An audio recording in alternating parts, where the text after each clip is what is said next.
This is a 2 million gallon tank. We currently have a 500,000 gallon tank. So 25% of the cost of this project would not be impact fee eligible, but the other 75% would be, could be 100% paid by impact fees. And it's also very close to that $1.5 million number. And so it would be, the fund would front the cost, which would then eventually be repaid back. But that was discussed earlier today, where it creates this need to pay the city back, pay the water fund back with impact fees, and that's part of the nature of impact fees. Because right now we're what, 900,000 negative on water impact fees? That's not right. Right now.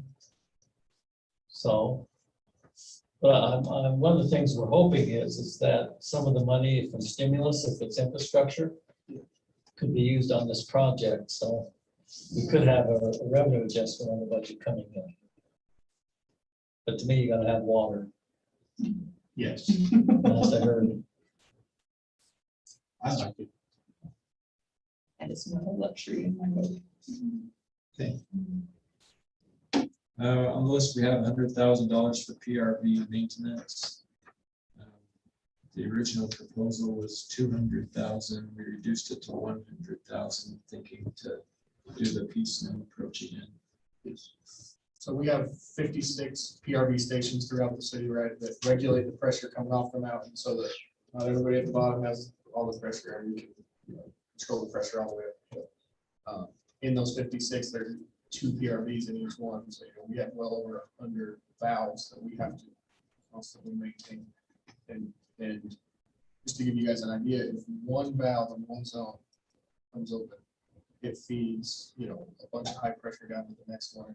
And so then we start getting leaks and those kind of things. And, a leak can cost us up to, anywhere from $5,000 to $8,000 just from a leak, right? And so to maintain these PRVs is very important to us that we stay on top of replacing the valves and making sure that everything's working and working order. One of the big parts and a big reason of why it's so expensive is recently they went away from lead in our brass, right? So it's went to a no lead brass. So all of our stuff has had to move over to stainless because the brass is so soft now that you can't use them in regulators like this. They'll actually just eat holes in those and they'll come wide open and they cause us problems down the field. So being able to, to go to stainless and do those things is very important to us. That keeps our system. Well, this is basically a 2-year project. Yes, sir. I know we've added a lot of PRVs over the last 7-8 years. What has that done to our break rate and our leak rate here in the city? So the maintenance just going away from the old poly or the old tubing and going to the poly tubing and then going to our new PRV systems, right, which actually have relief valves in them. All 8 of the new ones we put in, I think, now have relief valves in them, right? So if it hits a pressure spike, it actually will start dumping water out onto the road and protect us that way. It'll send a SCADA phone call to us to let us know that this has happened. It's taken our leaks like almost last year we had, I wish I would have wrote that down, but it was over 40 throughout the whole, or 2 years ago. And last year it was like 12 or 13. So I mean, it was Huge significant. And Councilman, what we're trying to do is get everything on a rotation schedule so we don't hit everything at once. And I think Dave indicated this would be adequate to replace the valves that is still need to be done. So And I just want the public to be aware of the cost savings behind the scenes from the initial investment into these valves that, we go from having 40 leaks one year to having 12 or 13 the next, and it maintains that. That's a pretty big, at $8,000 to $10,000 a leak. Yeah. That's a pretty big savings over time. Okay, we talked about the 2 million gallon reservoir. Any discussion on that item? Next one is 650,000 for the Fruitland Drive water main line, which I believe has some connection to the reservoir. So, Yeah, so you guys all know from, paying out some of these damages that water line's done to different houses along there, right? We're gonna be able to replace, that will replace from 2,600 all the way down to 2,100 north. Water line in there. What we're dealing with right now is right there at 2,100, that water can actually go both ways. So if there's boosters there, we could actually send water back up north and actually fill up the tanks at 1050. But we don't like disturbing that line as much as we can, right? That one's, it's very, How old is that line? it was over 40 years. It was over 40 years. A lot of it was the way it was installed as well. Well, it was just bedding and not bedding it in sand, so there's some clay layers there that have. Yeah, it's over 40 years old there.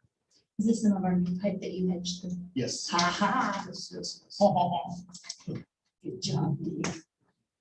I was all Jason. Go Jason. Yeah.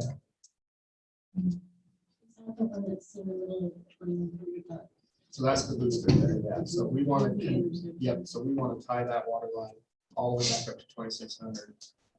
We'll upsize the pipe so that we can move that water a little easier. That's our plan. So are all these things included in the fact that these all included in your calculation, no increase in fee? yes. I mean, it's definitely bringing fund balance down to do all these, but I feel like we can do it without increasing the water rate this year. How long did it take us to build up that fund? Well, we did have some significant increases in water rates over the past 5 years or so. And we've had some capital projects, but nothing to this scale. So it has been accumulating over the course of quite a few years. So we've saved it up and now it's time to spend it. Okay, gotcha. I think the water fund still has a profit, Yes, is my understanding, so it'll restart restoring some of that balance. that's correct. So go through the rest of these, $220,000 per water line. That's 1,700 north to 1,500. Details about all these, I don't know all the You guys details. tell me. How much information do you want? Well, I think Blake has scrubbed them. Councilman Swanson has scrubbed them. John and myself haven't scrubbed them. So I think we've taken out all the things we don't think are necessary. But the council obviously has right to. And I think if you just review through them, and then we can also do details or questions about a particular line and stuff. Okay. $50,000 for the Woodfield Farms water line upsize. Can I ask a question about that? So is that an old one that now needs to be made bigger because you've got more development going in, or does somebody put it in not big enough in the first place? No, so Woodfield Farms is the one that's coming in below 1,700, right? So they're gonna actually, their next phase will land them close to Monroe. Okay. So we want to take our pipe, we have pipe that runs down there, but we want to upsize that because it'll give us better circulation for that whole other zone. Oh, cool. And so Okay. it'll actually be able to move water. They have a certain size that they're required to put in, and we want to put in a larger size. Yes. So that we have better flow, better pressure regulation, all that kind of good stuff. We're paying for the additional upsize. Okay. They're paying for the standard size. Oh, gotcha. We pay the additional size. Okay, sounds good. I do like these engineering things. If we put a pipe, for future development, I think Washington would go down into 1700. So there's storm drain that ties across there. And then sewer ties into Washington from there. And water is part of the last one you just read from 1,500 down to 1,700. kind of finish that whole loop so we can. But there's already a circulate. pipe that goes under there, Yes, so we don't have to, that was. taken care of. yeah, that was in the first phase of that. We got $50,000 for meter station project with Pleasant View. 50,000 for the North View pump line. 85,000 for a PRV at 600 East and 2,300 North. Another item that's in the budget that I didn't put in this list is $18,000 for a fence at Northview, which I think is part of the security. Yes. Any questions on any of the water fund items? Council, any questions? Where's Northview? That's the one that's between us and Pleasant View, up on about 4,400 north and 100 west. Okay, Hopefully, we can, like I said, we get some stimulus money. This would be ideal to use for. Yes. infrastructure. Okay, sewer fund? Okay, in the sewer fund, we are proposing an increase to the sewer utility rate. That increase is based on an increase in fees that we will be required to pay to the Central Weaver Sewer District. The increase is estimated at about $88,000. And that translates into an increase of $1.10 per account per month on the sewer rate. Also in the sewer fund, we are proposing a new full-time employee. Source for that would be existing utility fee revenue. About $60,000 would be the cost for that. What's your 1 per thousand, Dave? Well, it kind of helps there, but this one actually is, for me, is more of a safety thing, right? So all the way up until 2009, we actually had 3 people in the sewer department. At that point, when the recession hit, somebody actually retired and they never filled that position. We were just lucky enough this whole time that, we've had Brian Galvez and other people that are certified in sewer that we kind of just pulled and helped do a lot of our cleaning, right? So anytime that we needed to be in certain places where you need 3 people to clean and to video the piping, we've always been able to pull, and Brian's been a big part of that. Being able to pull Brian from solid waste and actually help us come TV and stuff. Well, with Tiny retiring and now Brian moving into the assistant public works director, we just don't have that person. We don't have the person trained to do those things, and I think it's time. We've gained over 10 miles of pipe since that time, and over 500 manholes that we have to clean from 2009 till now. And so I just feel like it's one of those things that, we've been able to maintain and try to help each other. And we do a lot of cross training to make sure we do those things. It's just coming down to a thing where we need that extra man. So, Doug, do you have any comments on this? I think we had someone who would go through the budget. Want to make sure we have ample opportunity. It was exactly what Dave just talked about, was the justification. The idea is that we would like to, with some of the things Dave was talking about, is set up some specific parameters so that the council, we know when it's coming and we know when to expect it. But it's not just hey, we need one because we haven't had one in a while. And so I think on this position that Dave has done a good job about showing the justification. Am I missing something there that I? No, I just want to make sure because we had, we spent a couple hours together the other day. And we did talk, for instance, water department, we tried to pick 100 service or 1,000 services. We want to try to set a person in some of those positions.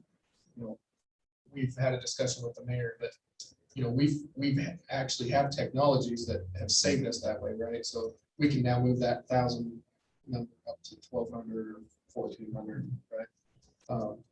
Because of some of the technologies we have.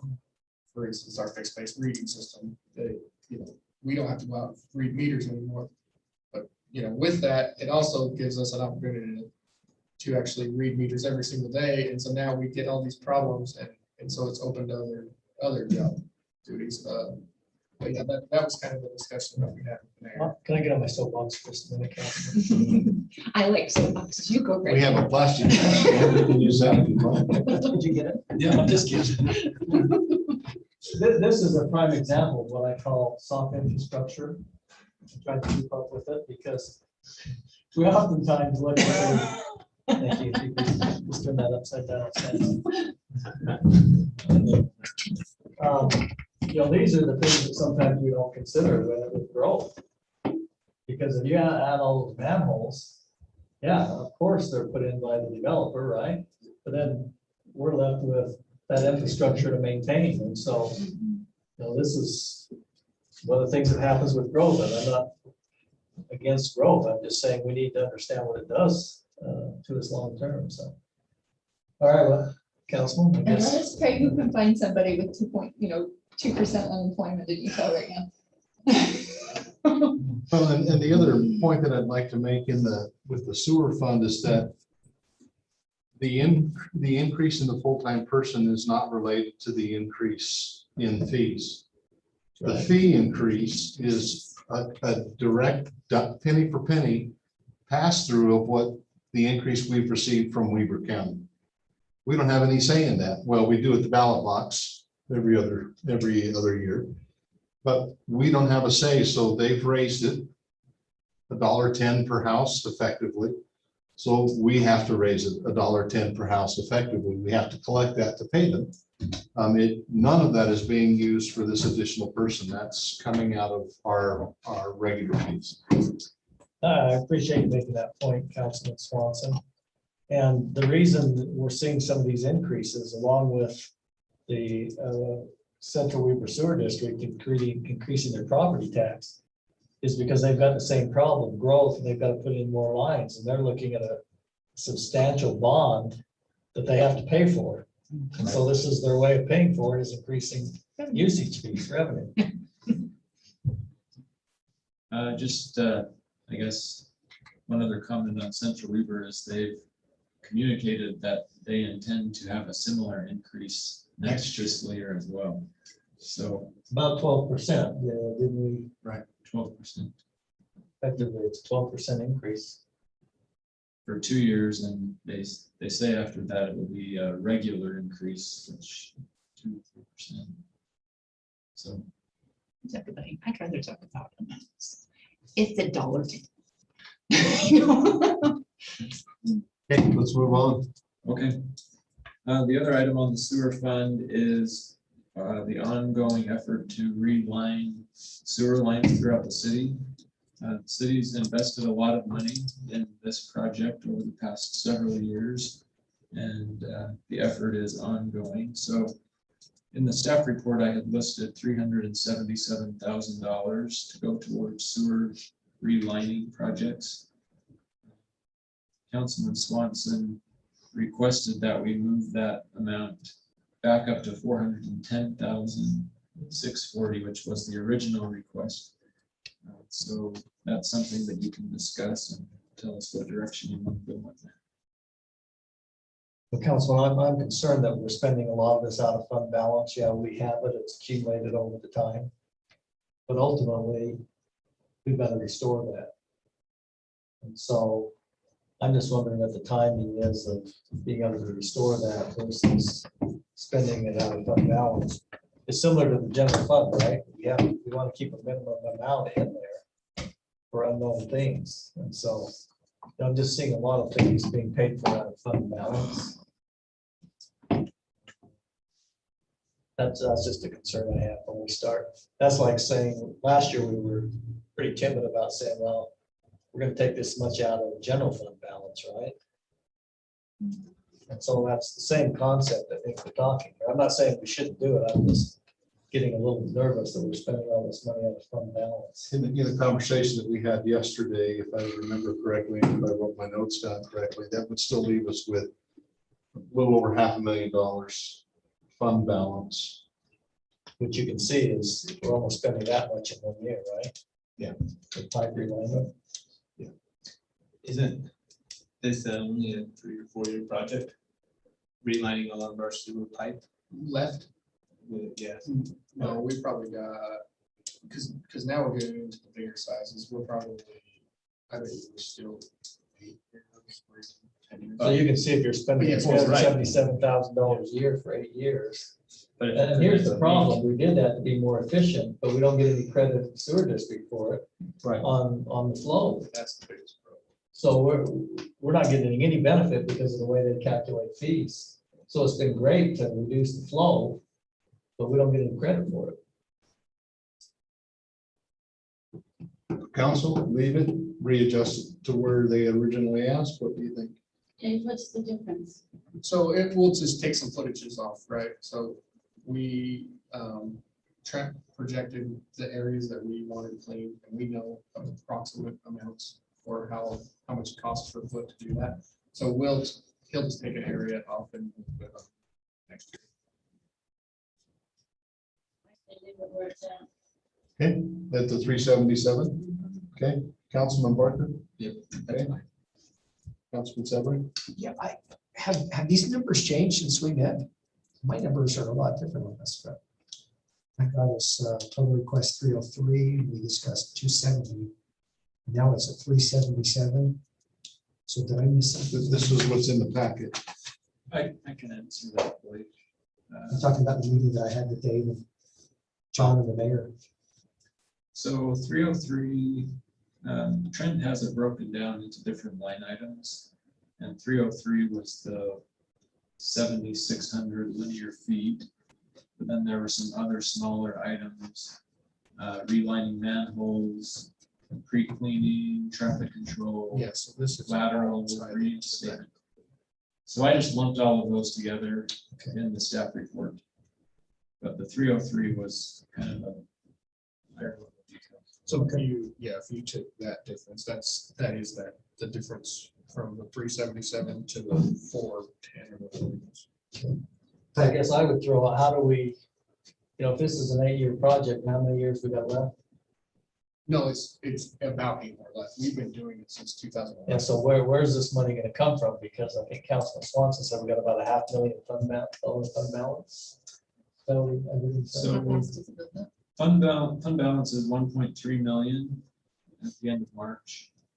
And then we're proposing 410 or 377 in fiscal year 22. Which we have enough to do next year, but my question is if we got 8 more years to go. Where's So that coming from? So your thought is, just so I can Well, no, understand this, so if we got 8 years, we got to get $377,000. We're around the 3.2 million. Yeah. Do we accumulate that kind of money that quickly? That Dave, what else does the sewer lining do other than help our flow that we're getting no credit for at the sewer district? So it stops us from getting a lot of, that's the biggest thing, right? Because it takes these concrete pipes and it basically turns it into a one solid, there's no seams in it. Nowhere for roots. Kind of makes it slim. Yeah, so there's no roots that get in there, so that it's hold it. And and there's no joints to catch on, so we don't get, we don't nearly get any of the backups in our main lines. Footlinks don't go fast. Plus, doesn't it extend the Well, life? I'm just It saying. extends the life by about 80 to 100 years. Yeah, there you go. Yeah, some of our older piping, I know when we started it, it's taking some of our 60, 70, 80-year-old ductile steel and giving it another 80 years of life Yeah, I mean, before it would there's, have to be Well, replaced. I'm just wondering where it's gonna come from for 8 years. So I can maybe add something to that. So in the budget, we have 280,000 budgeted as depreciation expense. And then we have an operating surplus of 130,000 with these numbers built in, so. And I think this is a good time. One of the things we discussed at the council is limiting our, other than emergencies that are absolutely have to be done is saying, save 90% of our depreciation. So it does allow us to build cash balances, though we limit our capital expenditures, other than the big things like the water tank, et cetera, to that depreciation limit. That way, we're not eating into our cash balance. We're actually building some reserves to do this. So that's one thing we talked about. So so from what you said, that means we would have, obviously we would have money this year. We would have enough for next year, but the third year, Well, That was about 410,000. so we have impact fees. So what we talked about is the money to spend on capital projects would be qualifying impact fee dollars, right? Plus 90% of the depreciation, plus the profit of the current year. That's what we would limit our capital projects to, so that we don't outstep ourselves. Which is about 410,000, right? So depreciation is what? 280, 280. So 90% of that. 90% of that is what, 252? Don't look at me. 10% of 280. You can check that out. Mental math. I was like, let me have my calculator. So that's 250 plus, 130 is the surplus. 254. so that's 380. Then you're asking me about impact fees. Qualifying it, I don't know if it was qualifies for impact fee. Yes, it would- Most don't. So So, I mean, I think that's why we went to the 377. Yeah, So, would be about 380. so we found. I don't know if the council agrees with that. It just seems like, That seems like a nice It's a balanced wa- strategy. Well, it's a wise long-term strategy. Want to stick with 377? Especially if we can maintain that and actually get that done. Any other questions? in the CFO? I kind of agree with the mayor on that one. I think we ought to be a little bit more cautious on that one. Because that means we're still in the game of the third year. And then what we do. well, once again, I think we ought to have a long-term plan how we're gonna get there, because it's something that's essential. It's not like we just. So if we implement what you just said, though, Should help us. 90% of our depreciation, the surplus, Plus the- So is that going to get us? a fourth that's year? about 380 every year, But you got two things to year balance. after right? year after year after You year. got the fund balance, which you can't go in negative, and then you got the cash, so we just need to make sure we're watching both those.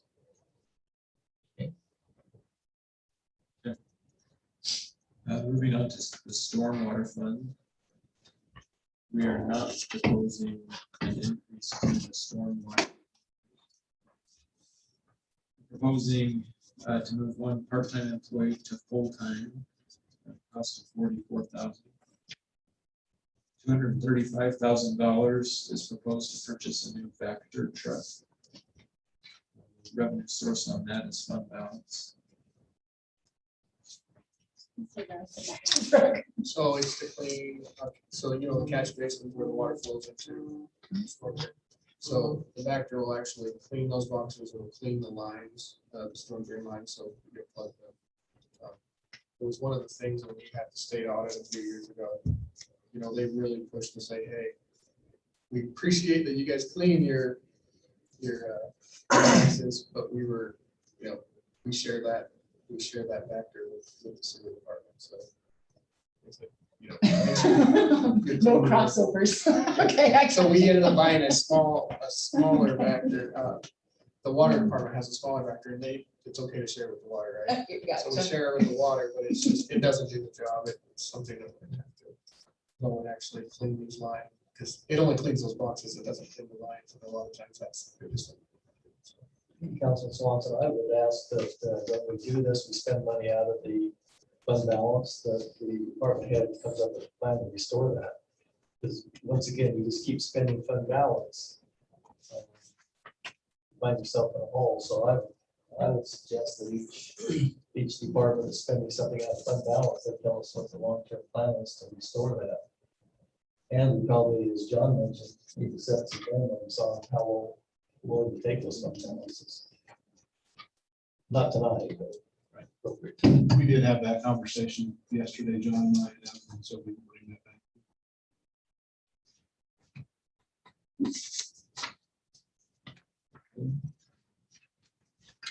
Item on the list is about $3 million for the stormwater portion of the community fund project. And as was mentioned, this is mostly grant funded. 300 to 500,000 is anticipated for the city's portion of that expense. Last item there is $70,000 for a bubble up box, 3100 north and 80 east. How's that phase 4 fund balance? Yes. Look at all the ones. So the storm drain line comes down, it actually surfaces, so bubble up, that's why I call it bubble up box. So it captures water at the hill, right, comes down underground in pipes, and then it hits these boxes and it bubbles up, and actually goes onto the surface, and then it follows the curb and gutter until it can get into a different part of the storm drain. So we used to have a lot of those all over the city.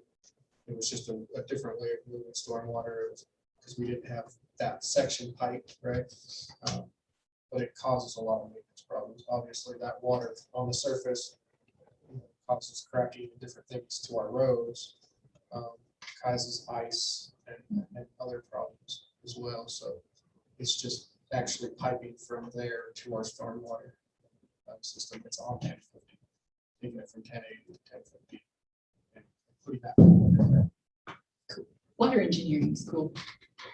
I'm kind of an engineer here, so I guess. I can't remember. How much of the 3 million is really out of pocket? So about 300,000, yeah, 400,000. 400 with.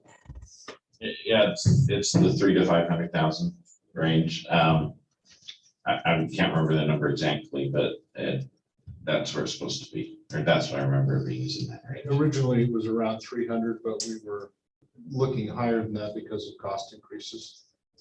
And once again, I think this is contingent upon the review next week of the project. Right. There is the potential that selling the property on 2,700 could be used since it is stormwater deal, but of course, we've got to sell it first, right? Right.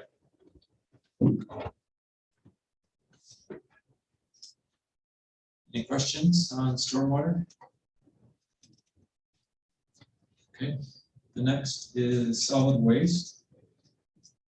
We are proposing an increase to the garbage rate in the solid waste fund. That's something that we'll talk about. First item on the list is 60,000 for a new position due to employee promotion to the assistant public works director. I probably should have worded this differently, because this new position takes the place of the solid waste superintendent, I guess. And this position is actually a lower level position, so we're actually creating savings by going this route. So the 60,000 is less than we were paying previous to this change. So next part on there. So it's on here, Evan, because it's a new line item. Is that correct? A new position. It's a new position in our payroll spreadsheet, but we also eliminated. We eliminated another position at a higher rate. John? Yeah, so it's a reclassification. There was already an employee, there's still going to be an employee. It's just a entry level, because with the movement of the superintendent to the assistant public works director, part of their responsibility will take this department into it. So with Tiny leaving, we take the solid waste superintendent to fill that position. And instead of replacing with a new solid waste superintendent, we bring in a maintenance worker 1 to fill that position. So is this net, or I'm confused on that explanation itself. So Is this the net amount, or is this the gross amount we're increasing the fund? That dollar amount is the total cost of that position now. And I probably shouldn't even have listed it, but the Yeah, because cost, if you lost somebody, it's not really an increase. And we lost somebody at a lot, or a lot higher rate. Yeah, so to me, this isn't We have a net gain. this isn't an increase by having an additional point. It's a replacement of a lower rate. So I surely don't want to give the misimpression that this is an additional. No. This isn't one of Dave's 1 per thousand, right, Dave? Not one per That's an thousand, insight. time. I just wanted to clarify that because, frankly, you get the wrong impression, like we're adding additional staff there, and we're really not. And that's I shouldn't have put it there, I shouldn't have worded it that way. But that's the correct way to view it, is it's a replacement of a.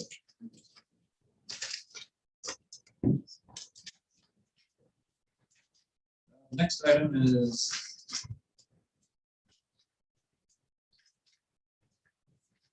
$535,707 for waste hauling. So this is not an increase either, but it's pointing out the total estimated cost for waste hauling that is actually a reduction from the previous year. As you know, or you probably know, we recently rebid out the service for waste hauling. And that bid process brought us a reduction in our rates for hauling waste, which is really great. So while we're highlighting all of the increases, we'll highlight the decrease too. I have a question. So when you calculated that with an increase, the garbage rate, was the $60,000 included in that, or was it netted properly? So Because we've got a decrease in our hauling fee. Tipping fee or the transfer station seems to be coming back in line. so you're wondering why the increase in garbage fees? I think that's what he wants. Is that? Is that because we're operating at a loss now because the costs got so high, we didn't have a contract, and so then we got a kind of a, I don't know, original rate, I guess, from then on this new contract, did we switch services? Are we still with Republic or do we go with somebody else? Still with Republic, but they were able to decrease their fees this year. Okay, so the increase is just to say, oh, we floated it, so now we got to bring it back up. Well, we have, yeah, in the That current budget, we have an operational loss because of those increased fees. How much is that lost? Well, the budgeted operational loss is 314,000, but we don't think it's going to be quite that much. What do you think it will be?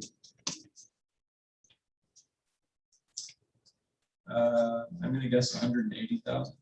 Oh, That's a guess. Probably 70,000 off at one time, right?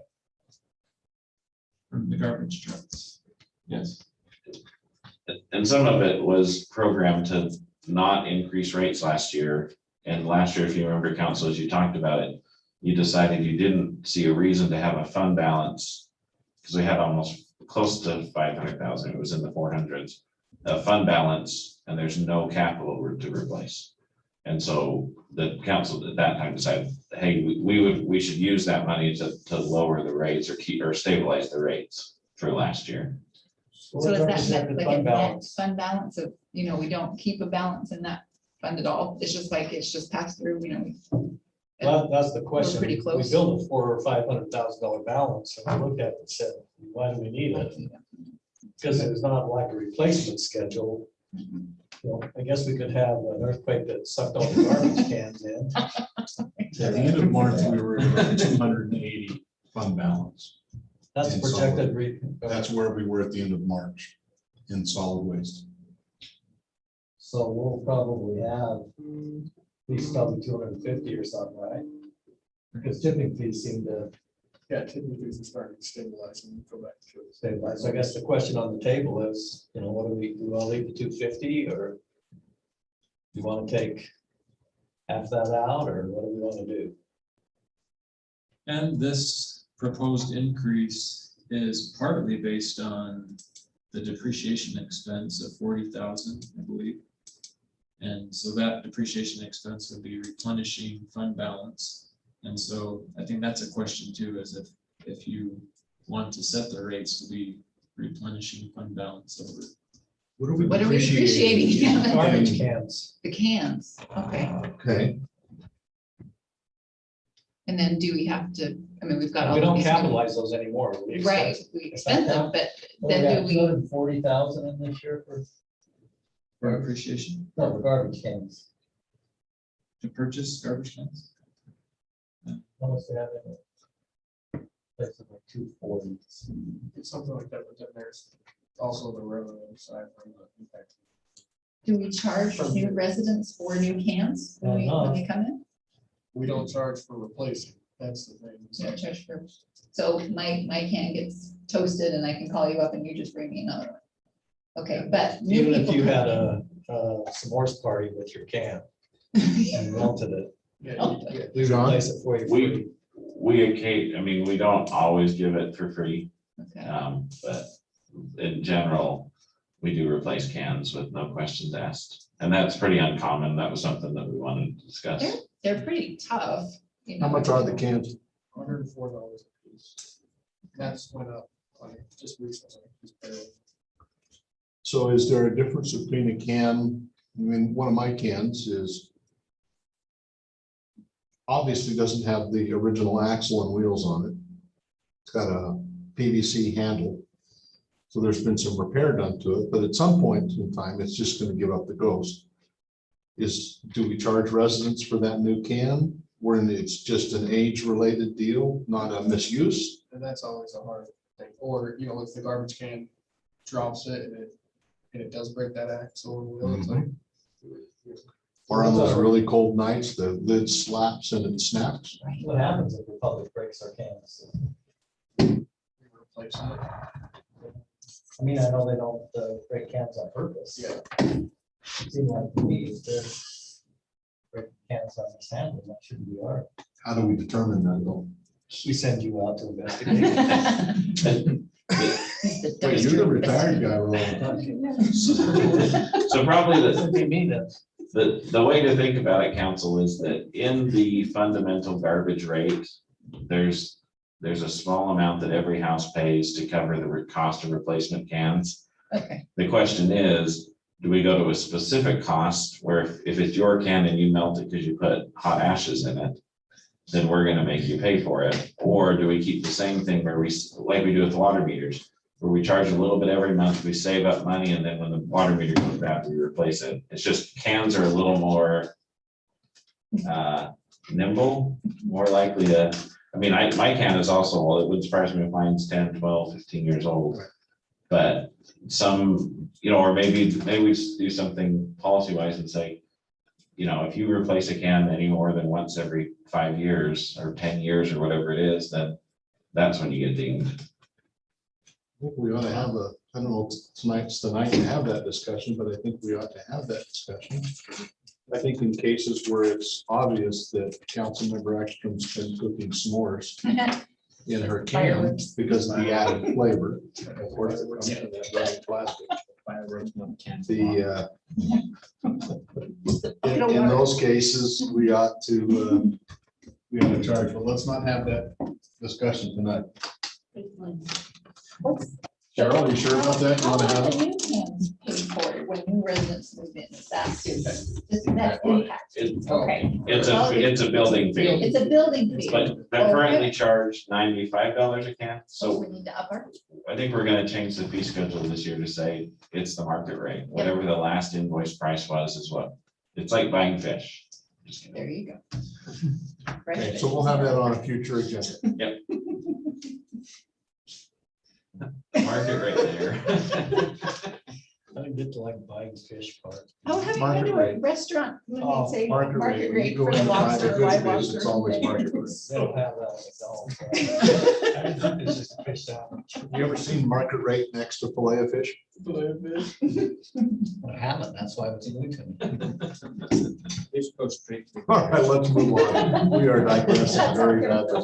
Evan, go ahead. If it has gills and fins and opposing eyes. So I think we need some clarified direction on how much of this solid waste fund balance you want to fund. This 83-cent increase in the monthly rate is based on having an operational break even, which includes the 40,000 fund balance. So Do you want to maintain the fund balance the way that it is? Do you want to eat into more of the fund balance? What's our total revenue? What are we building in this? Total revenue, yes. Yeah. Building revenue to the residents. $1.2 million. So we kept 20%, 15% in line to general fund. You're talking about having a. How much was that again? And the- That was 1.3. So council, right now we have 280 in there. Do we use some of that fund to offset The increase, the increase? Okay. Do we keep it at 280? I think it's this 15%. I mean, especially for this fund where we don't even really have any. I was gonna ask Dave, you know, You got garbage cans and you've got that garbage can building that we just built. you ever seen a year where we replace 1,000 cans? No. And at $100 a piece? Even with the windstorms, I think that the year that we had the really bad windstorms about 2 or 3 years ago, me and Brian were actually talking about that. And it was less than 100. I just, We had a bad windstorm in September, I don't know about your place, but. That was probably one of the most severe we've had lately, isn't it? So it is even 180, 15%. Is that more than we really need? Is 100,000 sufficient in this? David, what do you think? You're the expert here. I don't know where you would need more than $100,000. So that would leave us 180 to offset that increase. The increase generates about $63,000. So we could eliminate the increase completely by using 65,000 of 280,000 that we don't need in there, Yes. and still have 100 and some thousand excess. Yeah. So I say we do away with the increase and we use that fund balance that we don't need, so that there isn't that 83 cents, that was 83 cents increase. David?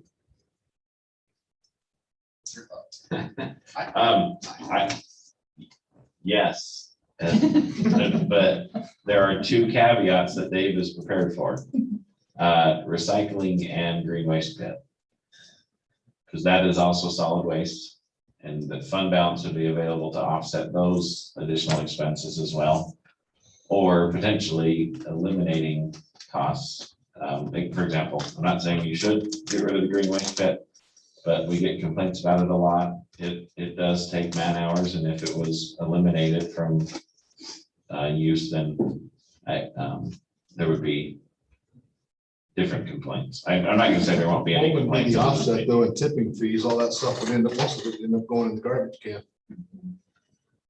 It's true. And, you And know, here's what generated the discussion is we have, I'm not saying it's wrong, but we have more and more residents complaining about us burning it. Well, the fact is, Dave did his research. It was like 80,000, was it, Dave? Yeah, it's between 60 and 80,000 to To have somebody haul, chip it and haul it off. So if we do that, then those who are using the pit would have to pay for it. I think $3 a shot now, Dave. What you say you have to go to 20? Well, yeah, so we looked at it today, it'd be between $12 and $15 a pass. I mean, to try to. per trip. Per trip. Per trip to try to catch for that. to cover the cost of hauling it off for those who are using it. Because right now, we have a revenue of $19,000 with our $3 passes, right? And if, you know, and we can maintain that right there with burning right now. So if you go from, you know, quadruple that and go up to 80,000, you're looking at anywhere from $12 to $15 per pass. So a 10 punch pass would be 150, $200. What's that? Then people would send it to the transfer station.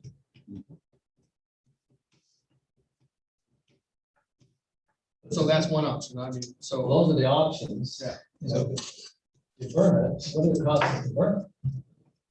overtime for, So 72 hours of, let's call it $40 an hour. and that's, I mean, a lot of that time is regular time.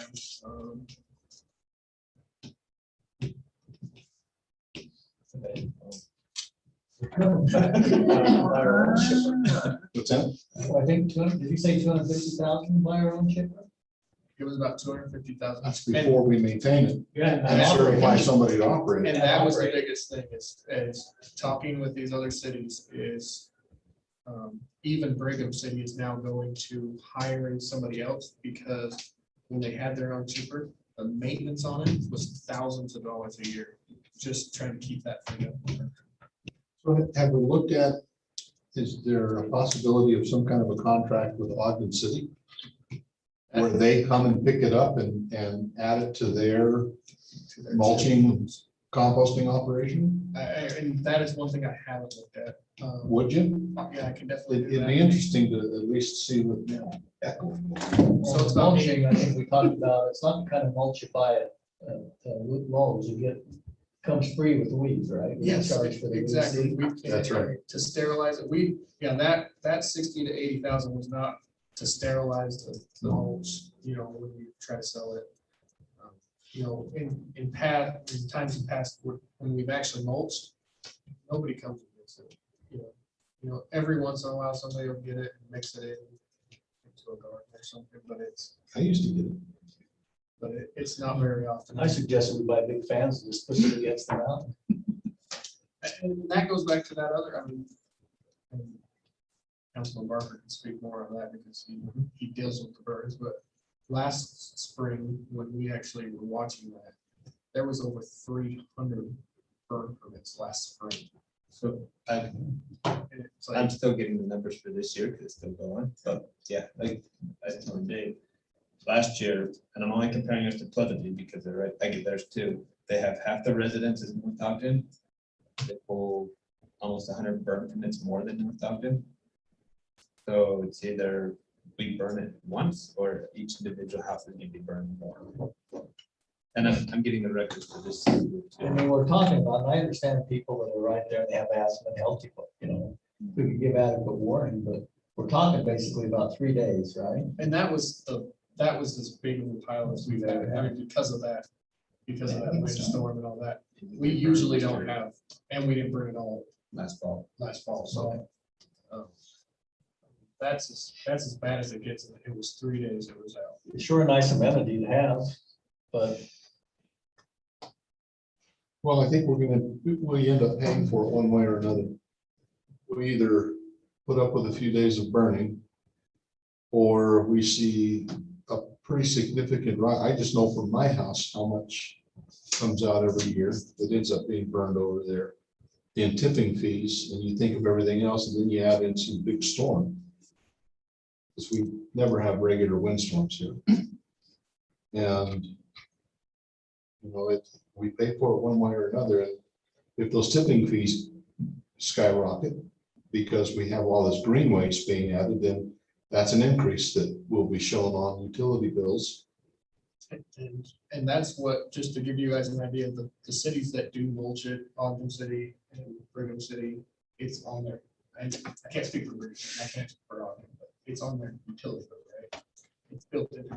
yeah, everybody pays for it. Everybody pays Yeah, for it. if you use it or not, at least in Ogden, that's how it is. Right. I mean, if you live in a condo or if you live on an acre, like you pay the exact same fee for that green waste. And ours is, I appreciate the user fee portion of it because not everybody uses it. I mean, it seems like from the economic standpoint, burning is the right thing. But you get all the things about the environment and the neighbors who. People that have breathing issues. But it's the air quality, Division of Air Quality that monitors that. And they're the ones that issue the permits. And I guess that's the hardest thing that we always do with this. If you don't give us adequate notice, besides that, we give you a time frame. It's always when Pine View turns back on, it's within 1 or 2 weeks of Pine View turning back on before we do the spring cleanup, right? But we can't give much more than 72 hours notice because that's all we can get from the state, because Right. they monitor it that closely, right? And so it's a hard thing to. I'm sure we all received some emails about the burn. So we're just addressing the issues, so. Some of it may be, we can, and again, tonight is not the night, because I'm sure I wants to be here till at least 10. At least. At least, yeah. She told me at least 10, they'll keep it going. So I'm trying, Cheryl, I'm really struggling here, but I'm trying. I'm really trying. When we don't have a marquee or anything like that, you know, we've looked at that in the past, we don't have anything like that. But I wonder if there would be anything of value, thank you, I feel like I'm in a chamber, of some signs that we can put out along Washington here at the main intersection that tomorrow's a burn day. You know, that tomorrow's we're burning at the pit tomorrow, so at least a few more people will know. And that's something we've actually looked at in the streets department, is this, the big signboard. Since this project's been going on, we've rented it 3 times, rented one 3 times, and it's like, we're finding that something like that might be something that we want to invest in, so that we can do something like that. We are also doing it's a software, it's actually a texting software, so you don't have to download an app or anything like that. It's a short code that we can give out to citizens. We're going to be pushing that in the next month, really hard to be able to give out information with texts, you know, for all of our citizens, and it's really neat Cool. software. I guess this budget though, Councilman, includes as is on the solid waste fund. Right. So I think to your point, we could have the discussion about the alternatives. But for I now, believe, the economical thing to do is to continue burning. but don't we offer people even to let them stay in a hotel for a couple of days? Yeah, everybody there along Mountain Road, you know, we've always offered, I think only one person's always heard of, so taking us up on it. What's happened is we've got more house development And we down in Willie. definitely have, we have 3 new subdivisions that have. And we need a smoke impact fee. You know, that's the problem. It does. With growth, you get more complications. Okay. I think that's it Recycle. for the budget. Recycling. Are we gonna talk recycling? I didn't see it on the. And it's just, if you guys want to know, just to give you guys an update, and we haven't talked recycling for a little while. I ran the numbers, compared last January, February, March, before the pandemic really hit us in April, where we see these huge increases on tipping fees and those kind of things, compared to what we would do with the new rates. And we're looking at, if we go to recycling, it's approximately $15,000 a month. That's tipping fees and transportation, right? The blue can would go from $1.80, right? What it is right now as an extra garbage can. Would go up to $3.25, because now you're bringing in a whole other truck and a whole other driver, because they can't just pick up all the cans and take them to the same place. Now you have to take them over to a recycling yard. So that's the significant part of it, is the actual hauling it. And then the tipping fees, and I was talking to Evan, they're not that much different actually, because recycling is fairly light. You know, most things that you recycle are, you know, the plastics and things that are fairly light. So you do see a little bit of a difference in tipping fees, but most of that gets passed on, you know, to the recycling yard. And so, yeah, it's about $15,000 to, if we decided to take or go back to recycling. So it would be a per month per house, 250, 275, something like that. Yeah.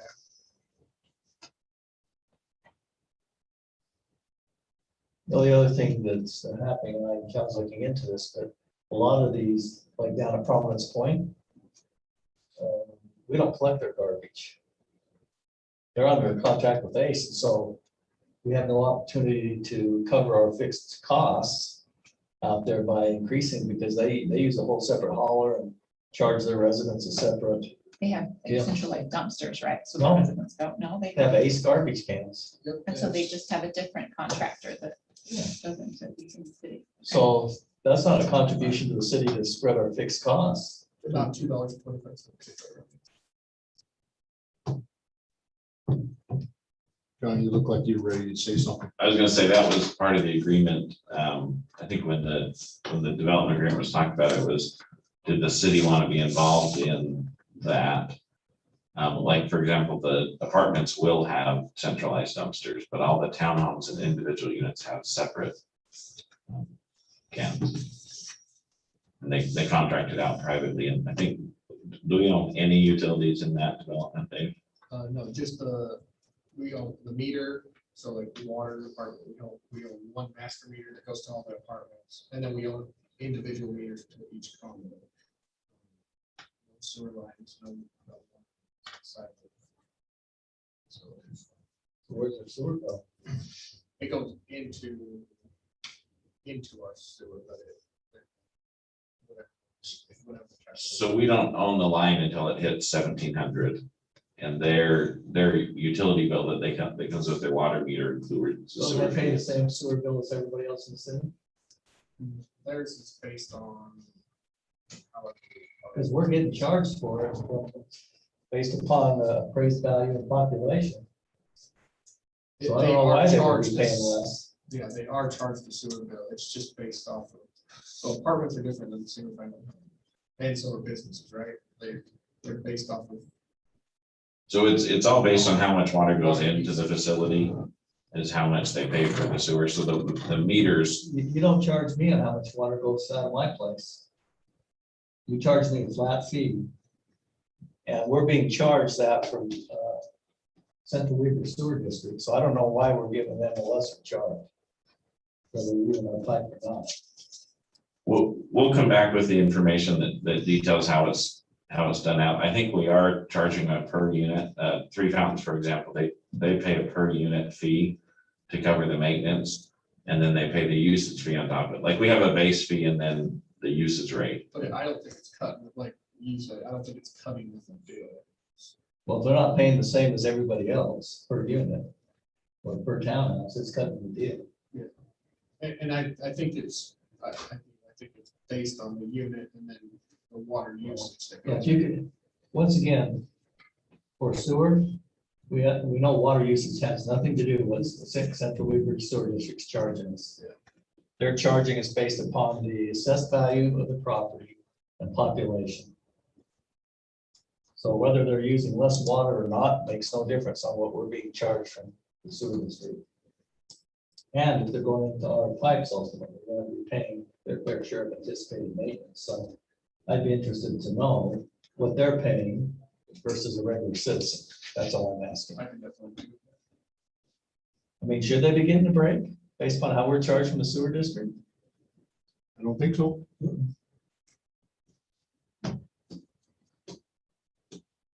Those county guys I'm talking about. I was gonna say, I'm gonna hold myself out of this because I don't pay a sewer fee. You're in the city now, aren't you? Yes. But there's not a connection for me. He doesn't have a sewer line within the right distance of his house. Do you have a septic So, tank yeah. in yours?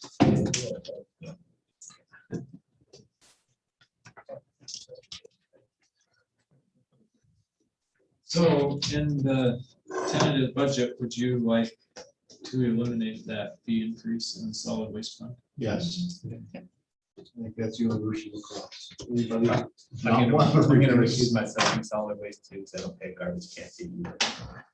He burns it.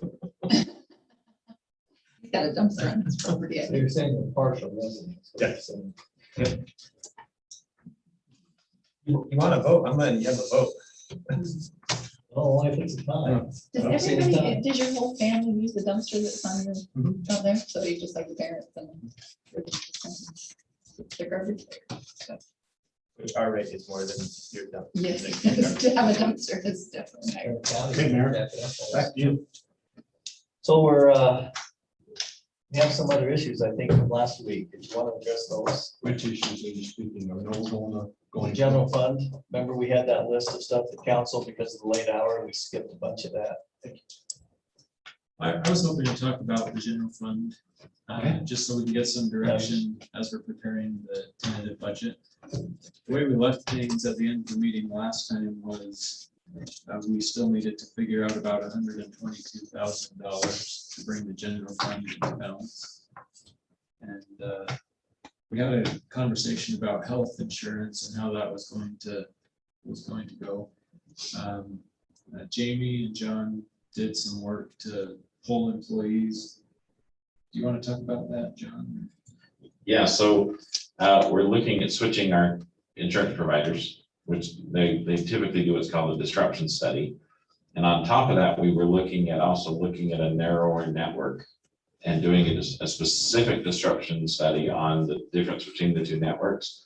So far, it looks pretty favorable for most employees, but there is an impact for most, or not for most, but for some.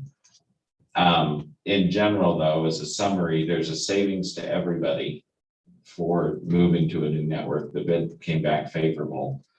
And so the current goal right now is to focus on ways to incentivize employees to use the most efficient network, which actually results in a cost savings to both the city and the employees, and result in a benefit to everybody. I can't tell you it's exactly 50-50 because there's so many moving pieces, but the goal is to try and share that with the employees. So it's not just the city getting all the upside, it's the employees getting it too. And then generally just make it better for everyone. But I think the numbers that we've talked about is roughly the first year somewhere north of a 10% saving to the city by going with a narrow network. There's some details in that, and then the employees also will see in some cases if they do what we're recommending, their monthly premiums would go down by about half or more, but we're on a higher deductible, so there's an offsetting risk. But in theory, the premium is low enough to cover the deductible should they hit the maximum. And it's adequate to cover double the deductible increase. Yeah, So if the increase is 500, they'd be saving almost 1,000 in premium. So the risk is actually evaporating. Yeah. And the disruption, I think, was fairly minimal, right. Yeah. but we're giving them an option to go up to the higher network if they don't want to take any disruption. So I think we've got it covered. And the higher network, they would pay the same they do now. So the cost to them wouldn't change. But that's why we're trying to incentivize to the lower one, because it's better for the employees and for the city on the lower plan, or the more narrow network. And I say narrow, we currently have about 10,000 doctors in our current network. In the new network, we'll have about 9,500. And the higher network has about 15,000. And so that's what they're paying for with it. I mean, the premium is it's more than 100% higher, right? Like I said, it'd say 50, sorry, numbers. Attorney's trying to explain numbers, Mayor, I'm It's sorry. double the premium. It's double the premium. And John, I guess the ultimate question for the council is we targeted 500,000. And the reason we targeted 500,000 is we feel that would cover the majority of the potential bond payment, not knowing exactly what it is. So I guess the question is, how close are we to the 500,000? Just trying to cut through the mustard, so to speak. So when we left last week, we were at 370 something. So, yeah, so we were short by 122,000. With this health insurance information, we had already built some of the savings into the general fund budget that was presented last time. But after doing this study to try to evaluate if the narrower network would work for most people, we're estimating $33,000 more could be saved in the general fund, assuming that we would successfully be able to incentivize most employees to the narrower network. So that's 33,000. John and I went through the list or through the budget again and came up with some other items that get us the rest of the way. Do you want me to go through that list? Please. So eliminating the parts washer at the shop, 14,000. Eliminate one of the mowers in the Parks Department, 15,000. That's the mower that was specific to the football fields, The real mower. the real mower, REEL. Right.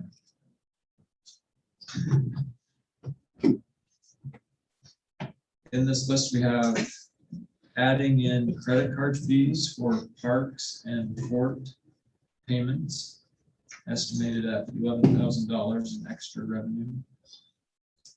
Reducing some of the training in the parks budget, $3,800. Eliminating 72-hour kits, $2,000. Eliminating paint or the project to paint the exterior of the parks building, $6,500. Reducing the amount for the Christmas decorations budget, $4,500. Making some changes to the budget for police vehicles, $16,600. And Dave, I don't know if you heard about this one, but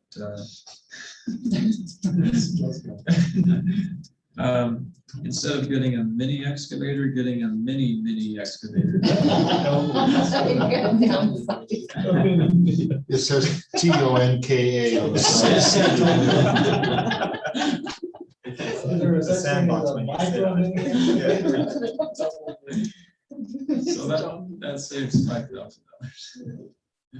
And then the last thing is increasing our sales tax estimate by $18,000, which is 0.5%. 0.5%. So that gets us where we, So that gets us where we are for this budget. Is that sustainable for the next budget? the question. Well, can I go back and ask you about this? I mean, to defend Dave, this mini, is this really real? That was my term. I don't know what it's really called. It's just. It's a lower horsepower, smaller bucket, smaller motor. But it doesn't do the job. So one thing we don't want to do is kick things down the road. It's going to cost us more later. And yes, it does, because I mean, the biggest thing is the excavators that we have now, we can't take on, get some of these park strips and do some of those. So that we end up having to use a Vector.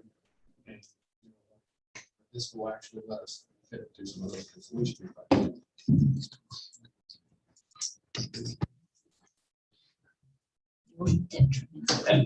And I should probably make it clear, it's not a 5% increase in sales tax, but because if you remember, council, you've programmed into this budget an actual decrease from what you're expecting this year.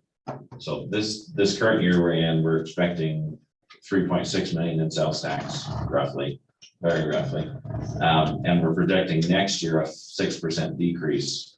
So this is now moving into a 5.5% decrease. So it's still an assumption that we will not get as much sales tax as we did this year, because we're not sure how the traveling and all that turns out.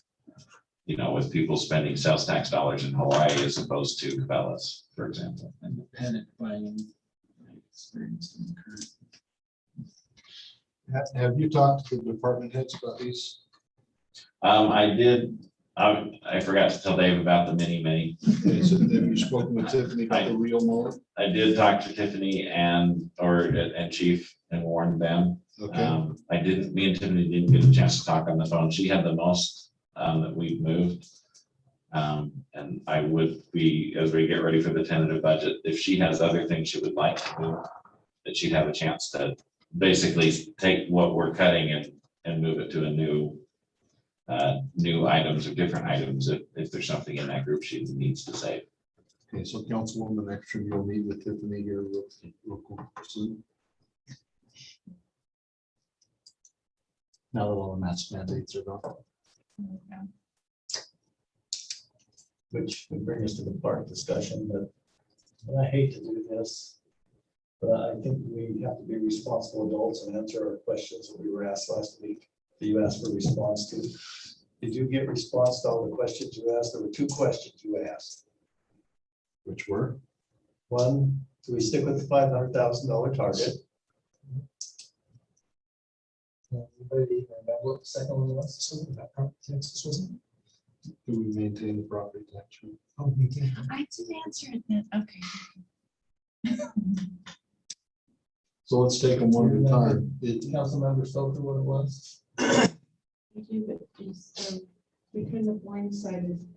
That's why she sent out additional information. So she's prepared for this tonight, so we don't blindside her again in this discussion. I believe she sent out stuff to everybody.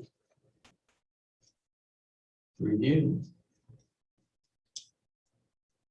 So that was one that was left up in the air. You're talking about the events coordinator position? Mhm. Have that listed as something to discuss in our closed meeting tonight. Okay. I think that's a more appropriate place for it. We can invite Tiffany to participate. Well, she can't because she's remote. Right, our policies don't allow Right. for remote and it closed.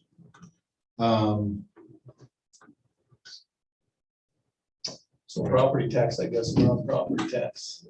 Property tax. Ellen, you have that worksheet that you did up for us?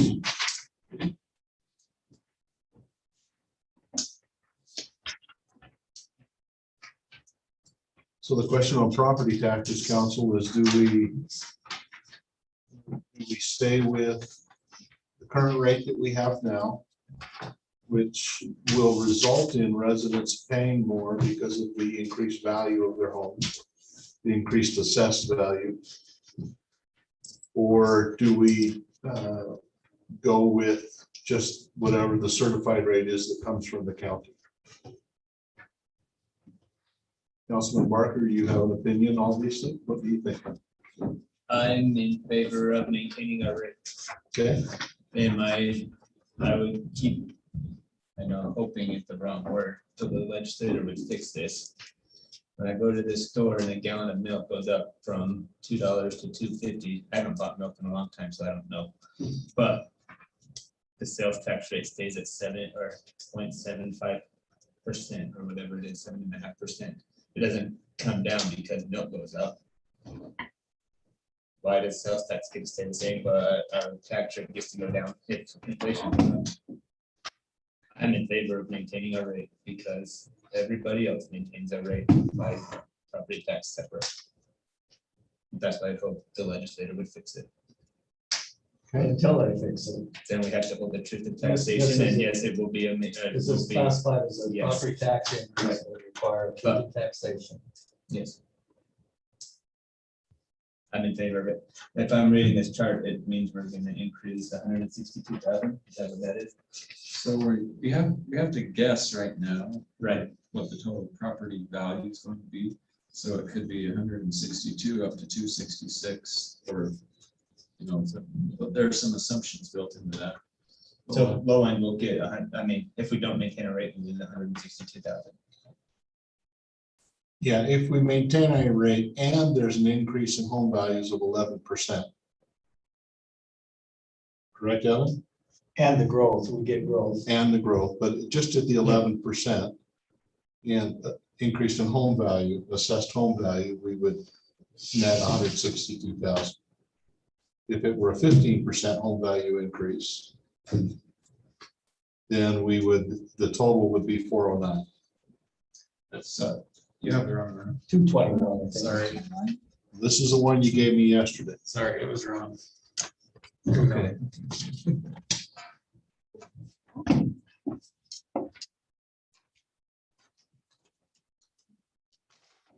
Right, going better. This number's gonna sound better than the one you just said. Oh, wow. Yeah, quite a difference. I just have a question. So let's just take the 11% number. The city would get that plus any growth, right, Evan? No, But you already built that into the first column. yes. So we're saying from growth, we're gonna get $50,000, is that right? From 1,391,000, what's the low, mid, high? So That's, Just guessing what the total property value will be, which includes increases in value as well as new growth. So the $162,000 is not based upon the 11% rate, holding the rate at 0.00118, right? The 162,000 is a combination of holding the rate plus growth in the city. Plus an increase in total property value. Okay, so here's my question then, because if I'm a citizen and I'm looking at this and I'm saying, wow, property taxes throughout the city are gonna go up $162,000. To me, that's different than saying it's really going up $90,000 and the rest is from growth in the city. I guess I'm trying to break out what comprises the 162,000. Is it simply holding the rate? Or is it the rate? Because if I'm looking at this and you're increasing the value from $1,253,000 to $1,391,000. 140,000, right? That's probably 11 or 12% increase. I don't have it in my mind. But on top of that, we've got growth in the city. So I actually included the increase in value as well as the increase in new construction. It's all included in that one plan. So how much is the holding the rate on the increase? That's what I- 162. Well, he's saying that includes new houses. It in the includes city new too. growth, and I don't have the information broken out, so I'd have to go back to the state website and figure out what that calculation. Because, just how to calculate on this one, because it's a little bit not. We still have another hour for it. About 138,000. Divided by 60, how many residents, 6,500? It's about 60. 6,800? That's an average increase of $23.93 per house. But if part of that is being paid by new people coming into the city, the increase isn't $23.93 to it. We're gonna increase property taxes. I'd like the resident to know what their increase is dollar wise, because percents don't mean anything to them. So we would have some more work to do to break that out for you. Well, I think what we're talking about tonight, Councilman, is philosophy, right? Because frankly, with what we have this year, we have a target of 500,000 of revenues over expenses. This first year, that will go in to build capital projects, may actually allow us to infuse more cash into the building.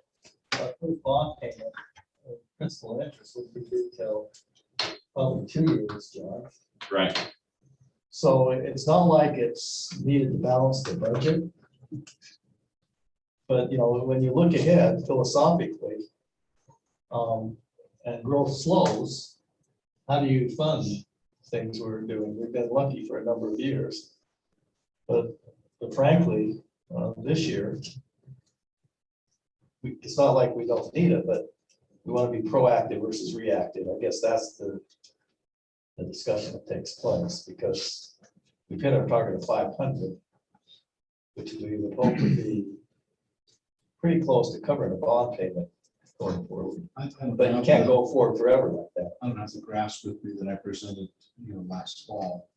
And that pretty well demonstrates what happens with growth and not holding the tax rate flat or steady from year to year. From 2010 to 2019, we had just under a $200,000 total increase in property tax revenue from the year 2010 to the year 2019.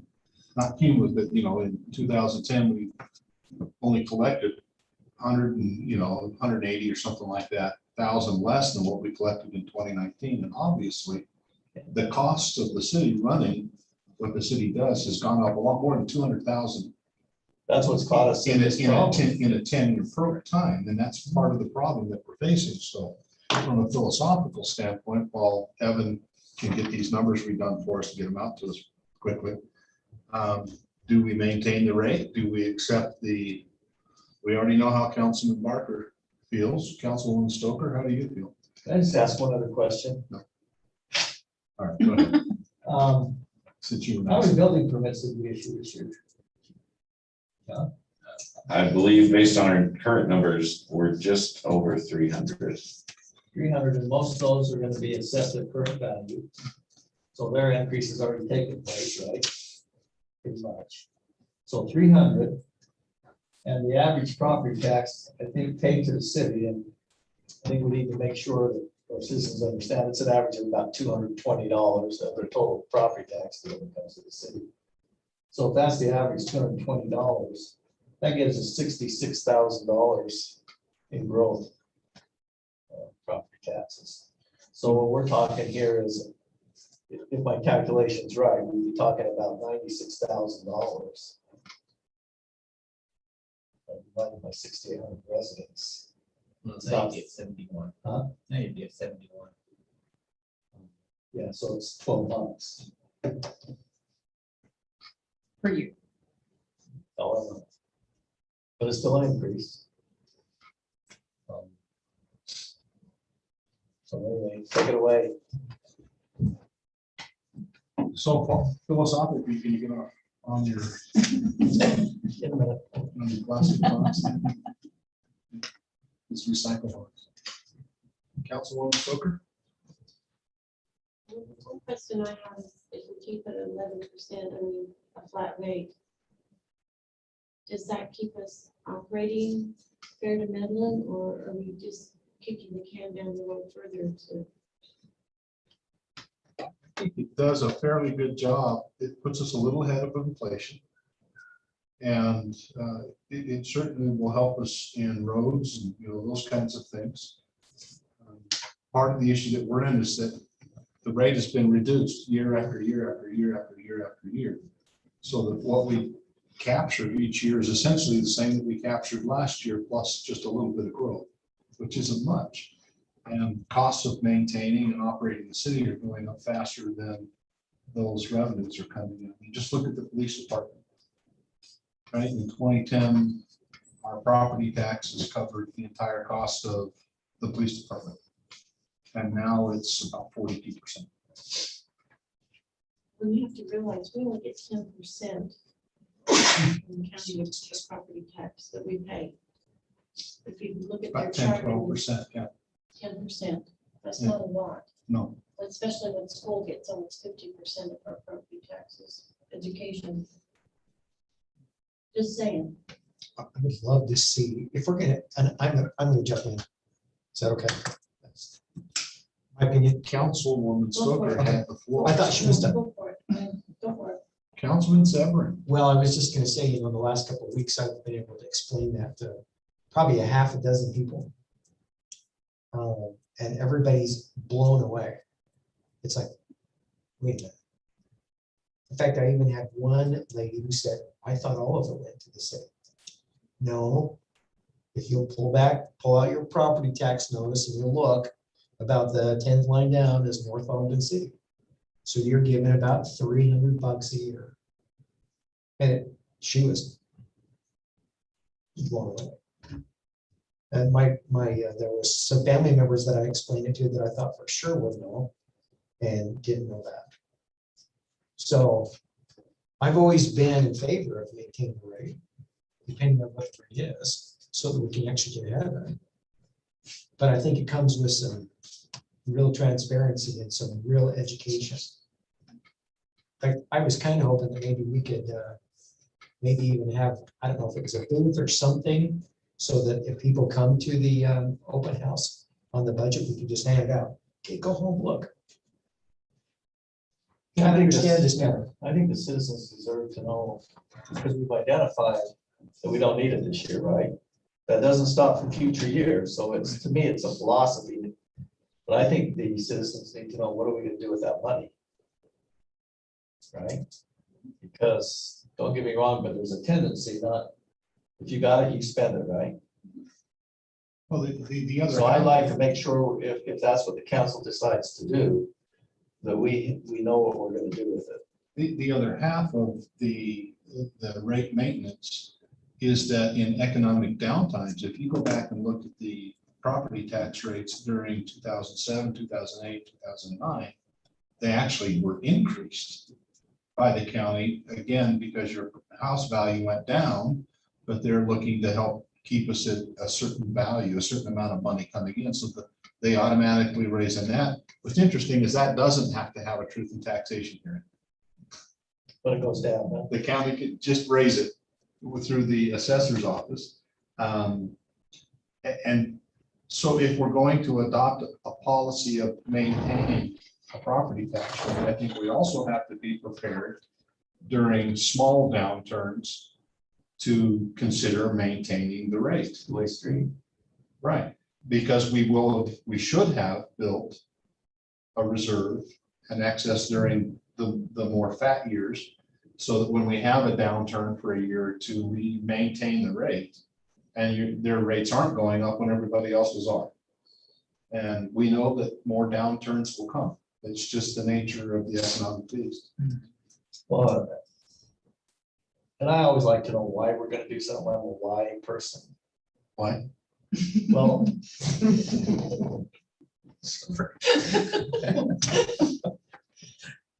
Why did you ask that? Why are you on my person? He's just being obnoxious. Cheryl's loving it. I like to deal in reality. What's a good one? And here's the situation. I believe that law enforcement salaries, not just in our city, but everywhere in this state and in the country, first responder salaries are not going to stay stable. And, you know, we talk about that being our #1 priority. And we lost a couple officers this week, right, John? Because we're competing against our own Bigger selves. agencies. Yep. And so I think we've got a wave of that coming. We're in an economy where we're full employment, basically. Try to find somebody that's, you know, wants to work and is capable of working. You talk about this $15 minimum wage, that just pushes pretty much everything. So I wouldn't be surprised that we see a need really quickly for those type of situations. I just transparency thing, and to me, there's no way you can avoid it in the future.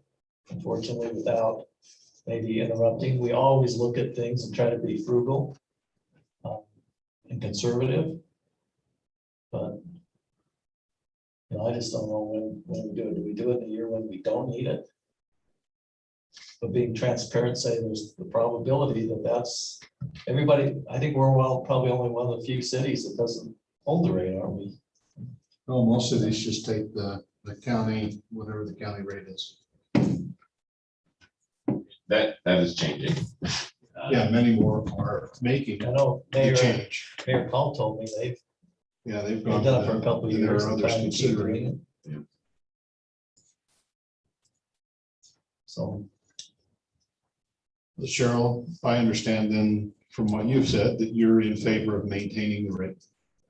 Okay, Councilman Barker, we know where you stand. Councilman Severing, we know where you stand. You were pretty clear unless I misread you. Councilwoman Ekstrom? So if we maintain the rate and we allow property values to increase, what I want is to increase the amount we collect of the dollars. So are there two different strategies to do that? It's like we can increase the rate or we can increase the We have property no value. say in the value. We have no say in the No value. say. County assessor determines that value. But Okay. I love what Cheryl's saying, if I can jump, or what you're saying, Charlotte, is it's better to couch this with a dollar figure Yeah, than a percentage. that was my that's my meager- strategy is like, my hey, meager attempt here. let's go back to 2010 when we had all of property taxes. You know, all of the police budget was covered by property taxes. And to me, they're directly correlated. Right. So if we have to increase the rate, we increase the rate because it seems like bad strategy to me to have any sort of reliance on sales tax going to, you know, the police. I mean, that's a necessity. It's directly tied to the amount of ownership of property and the stuff on it and the people on it. You know, that just seems like a good strategy to me. So you know, I need the dollar amount to be this, and, you know, if we don't have control over the property values, then we gotta adjust the rate. To me, that's just, So for this year, Philosophical. you'd be okay with maintaining the rate, which would result in higher taxes collected. yes, 13, my calculation, if we have that many building permits and the average is 225, if Evan's telling us that this is all encompassing, the 162,000 includes growth, that leaves about 94,000 as a result of the rate jump. Right, Divide that by 7,100 homes is a $13.24 average increase. which you need $1 a month, Well, you know? and just once again, pointing this out because we hear it, and I just want to make sure we address it. This is a very unusual year. If you've been listening, you look at what's happening with food prices. I mean, everything is, this is a year that everyone's been caught in gas prices, food prices, all these things that are saying it will moderate next year. So when I look at this, I try to look at the big picture of those citizens who've talked to us. And they're saying, you know, you got to consider the overall increase. So there, a lot of our citizens are taking, you know, you look at they're saying 7 or 8% increase in food, I think. $100 a minimum per family member per month. So all these things just keep adding up. I just want to point that out, that we're addressing the And there issue. are also other tax increases that will come from schools, Well, the sewer districts fire including their district, tax, there's. fire there- district. Got all of the tax County. entities that. So what everybody your has. citizens face is. It's not just the It's not $13. $13.23. I want to point that out.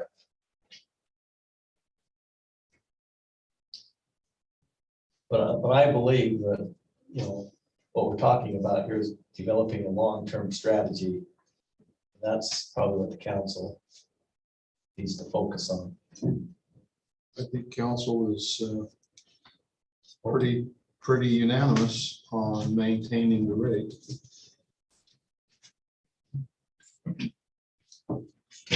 Just make sure we break it down to the dollar amount for the month. Yeah, because when you start talking in percentages, you know, Well, 50% of likes to pay more. $5. Yeah, nobody does. wants to pay more, but it was like, it's a dollar. And as Mayor said, when you compound it with everything else, it all adds up. But we still have to run the city, so. And this year, we are in pretty good shape. That's why we targeted this amount. We tried, the commitment we're trying to make here, just so we all understand it, is the reason we push out for that 500,000 is we committed to the citizens that we would look at everything to try to minimize, you know, property tax increase. Because if we hit the citizens for the full amount of the bond payment, it was a substantial, you know, amount of money. So And I think we hit our goal of trying to, I just want to try to encompass the whole picture of what we're trying to do here. We've held utility fees very minimal. Right, we've made, hit our commitment to minimize any property tax increase with what we know about the police station now. So I'm just trying to look at the whole picture of what we've.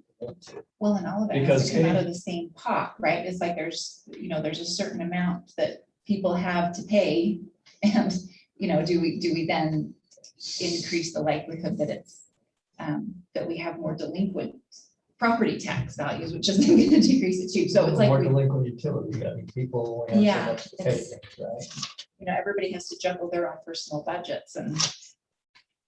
So, yeah, I don't know which is more stable. If which we is were to more raise likely property taxes to pay for just the police department, It's $300 a year bill would go to Still- 714, It's, which is just. which would, I mean, that's ridiculous. It can't happen. you But we can can't- slowly chip away at that and right the ship a little bit better. And I don't want to be like, and I'm not negative, but at one point in time, the city just south of here asked for 100% increase in their property taxes and settled on 43 because they didn't look ahead. Right. And it's pretty tough when you try to hit somebody with a 43% tax increase, it's almost unbearable.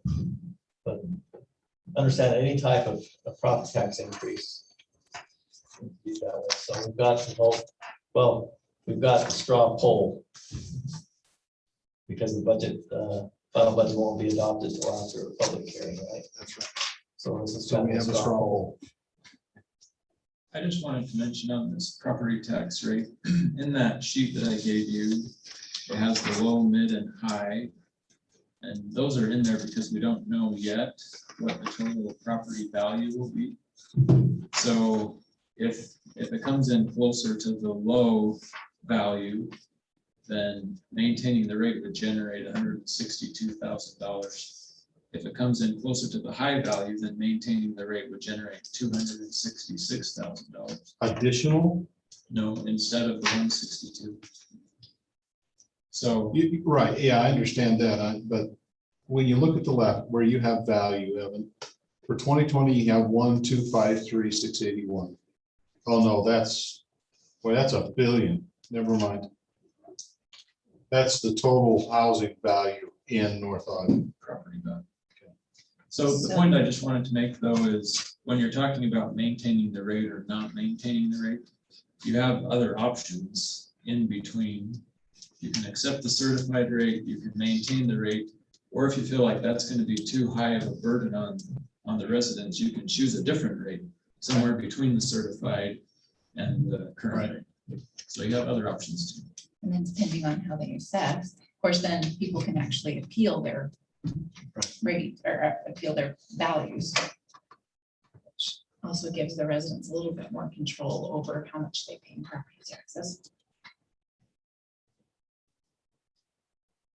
More so than appealing. And for our their sales taxable taxes. value, remember too, is only 45% of your assessed value.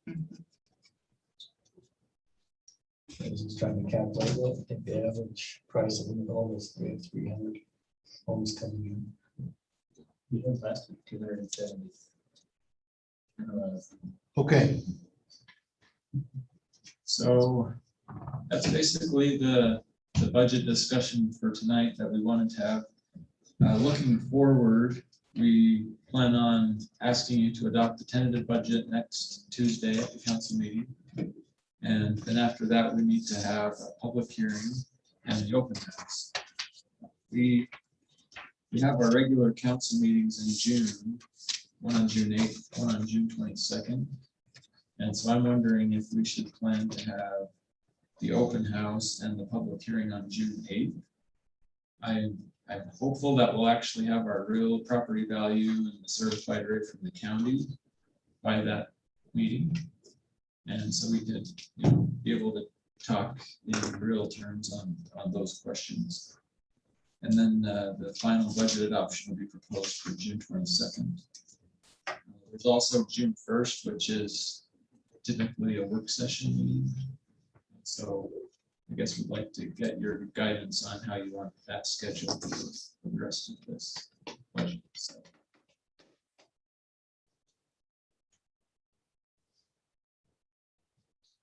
Like the open house on June 8th makes sense. This time what I'd like, Evan, is for you to do kind of a executive summary of what all this we talked about means, to the citizens. Because all these numbers can be really hard to follow through, so I think describing what this means to the average citizen. the entire budget, the executive summary of the entire budget, or? Yeah, just, what it means if the council approves the property tax increase, what that means, what's causing the increase we might be taking in sewer. I think they deserve to know that that's a pass through.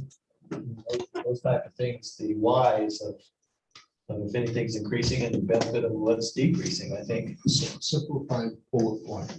the council's put a lot of work into this, and I think the citizens deserve to know what was taken out, what was put in, what the effects are. Simple, understandable deal. Poster boards. And the winner gets to get a degree in governmental accounting. Price. Take me out of the competition. What's that? It's a good thing I'm a firefighter. All right. It'd be nice if it even had something like an income statement, right? It's like Governmental County doesn't have an income statement. So I was like, that would be actually pretty useful to have. Well, thank you, Councilman Swanson, for leading that discussion, and the council, thanks for all the work. I know there's been a lot of behind the scenes work. I think we've had a good discussion this evening. So, yeah, Evan, thank you for your work, John, all the department heads. You know, they probably lost 5 pounds in the discussion the other day. Let's go to item 4, our public comments. Public, do you have any comments that are present tonight? I'm good. I'm good. Thanks. Good public, okay. What about those that have joined us virtually? Dallin Barker would like to make a comment. Okay, Dallin, you have 3 minutes maximum. Okay, Dallin Barker. I am a resident of North Ogden. I just want to clarify that I did run over to Loman View Park during the meeting and nothing is blocked off. If slides are supposed to be blocked off, nothing is. And the park literally looks like it's maybe 5 years old. It's one of the best looking parks in the city. So, and I double checked the sign when I drove into the park to make sure it was Loman View Park on Alberta Drive. So I really want to know why we need $120,000 to replace that playground if it's really in probably one of the better shapes. I mean, I know that's personal opinion and I'm not a park expert, but visually it's the most vibrant playground other than North Ogden Park.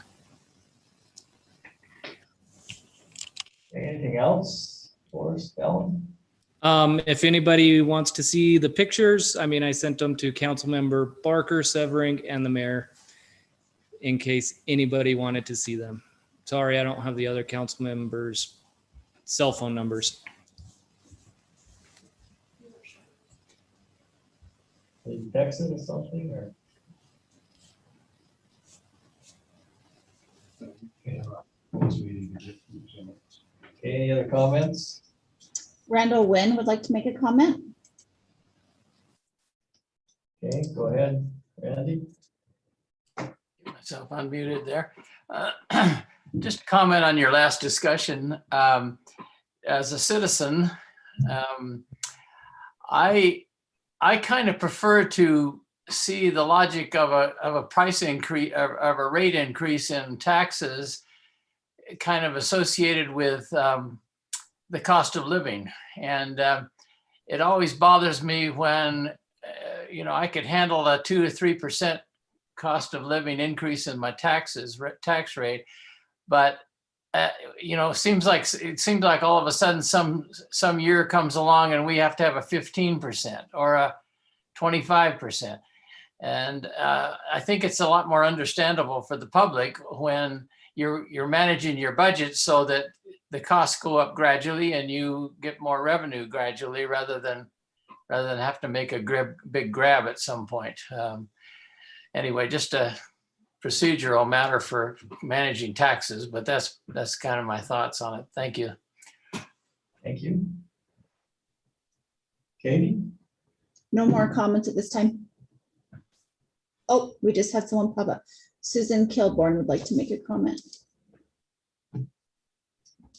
Susan, go ahead. You guys thought you were going to get away without hearing from me tonight, didn't you? I have a couple of observations, suggestions. First of all, in observations, it's difficult to hear some of you.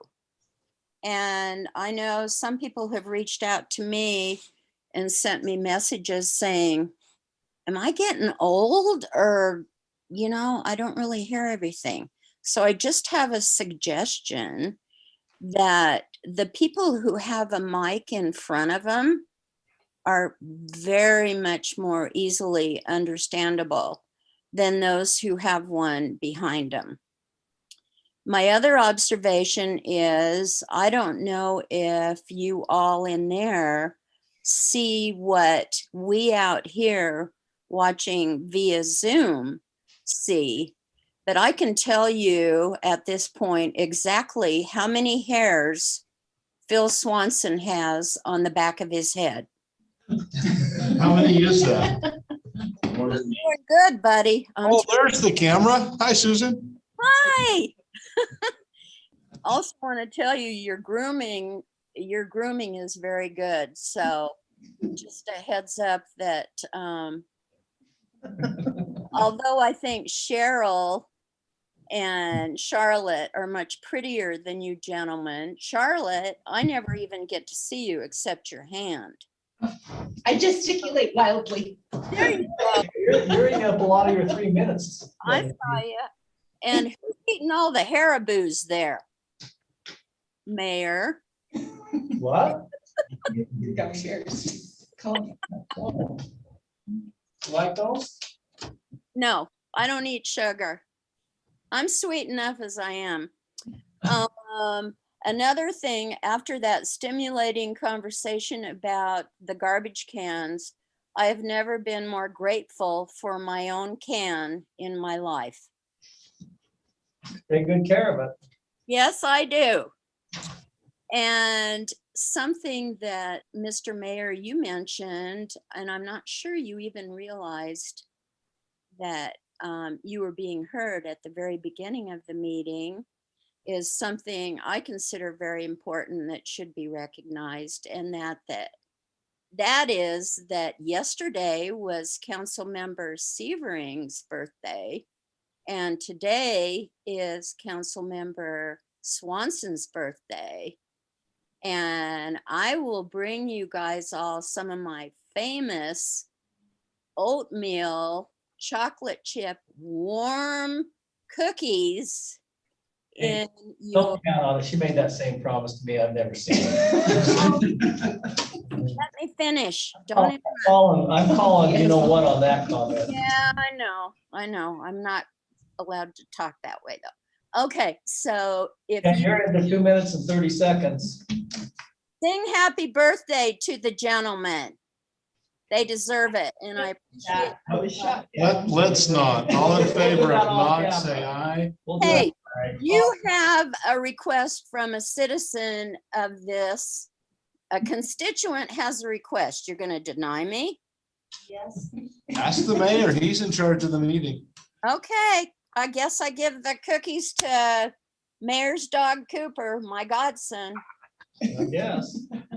Anyway, I really appreciate you guys. I appreciate you and your hard work, and happy birthday, Blake and Phil. And Cheryl's on Monday? Monday. Oh, Cheryl. I might have to do something really special. Yeah, well, keep promising those cookies. Yeah, shut up, Mayor. Thank you, Susan. All right. Have a good night, y'all. Be safe. Good hearing from you. Okay, do we have anything else? There's no other comments at this time. All right. Mayor, I move that we adjourn our city council session and reconvene in 5 minutes in a closed session to discuss the character, competence, and fitness of an individual or individuals. Okay, you want to skip council, mayor, and staff comments? Because I thought we were going to discuss, it was mentioned some of the council members want to have a discussion about the parade. I don't want to go on forever, but I'll if withdraw Tiffany's my, gonna, yes, we do need to have that conversation. I mean, we don't want to put poor Tiffany in the restaurant early. I think we already have. She's okay. Who was that? Councilman Severing, I think you brought up the issue about, you sent an email to Tiffany about a parade. I texted Tiffany and Tiffany, Charlotte, do you want to come said, up here? said that we ought You to okay? consider it, I think. Well, and she's gonna say, what do you want to do, council? Is that right? And I know there was plenty of people that So I'll ask the volunteered. question, what do you want to do, council, regarding a parade? Let's start here with Councilman Barker. Surprise. The the first I heard about all this was when I walked in tonight, so I haven't made up my mind. Okay, we'll give you 5 minutes. Okay. And we'll get back to you. Councilmember Stoker. Now that all the restrictions have been lifted. But if they do, the fact that the restrictions have been lifted, I mean, kind of, our discussions before are non and void. So I think we had a lot of people volunteer. They would support us. It was like, if this happens, that some of them would step forward where they said they would. And I would imagine it just depends on how fast and to what extent we could pull this off. Well, if the council votes that way, I just want to say, I'm in favor of parade, but here's the problem it creates. As long as the public understands that this is a long planning process, and when we narrow that process down, if council decides to hold the parade, I think the public needs to understand it's going to be a little bit different parade than we're probably used to. I don't think we have the permit, do we yet, Tiffany? Are we still working on that? We can stop. That's the last one. That's it, you know, seesaw. But it takes a lot of planning. And we've had a lot of citizens say they would volunteer, pockets cheap. But let's go around. So is that a yes or a no?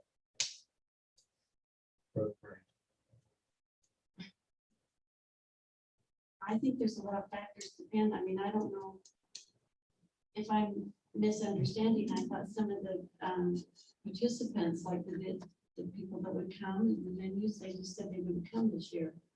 So I don't know if they would, if that's changed their minds because of the restrictions being lifted. Maybe it'll be a 3-person parade. I don't know.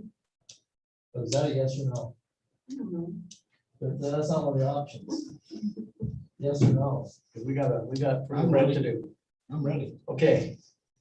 We got 2 Yes. deferrals. We'll be back.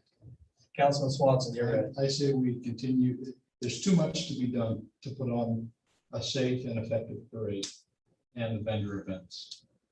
I think we have a blowout fireworks party and wherever we're going to do that. And we have our 4th of July celebration in the afternoon of the 3rd, and we blow up the night sky and we celebrate this great country. And So what's our celebration in the afternoon, I guess?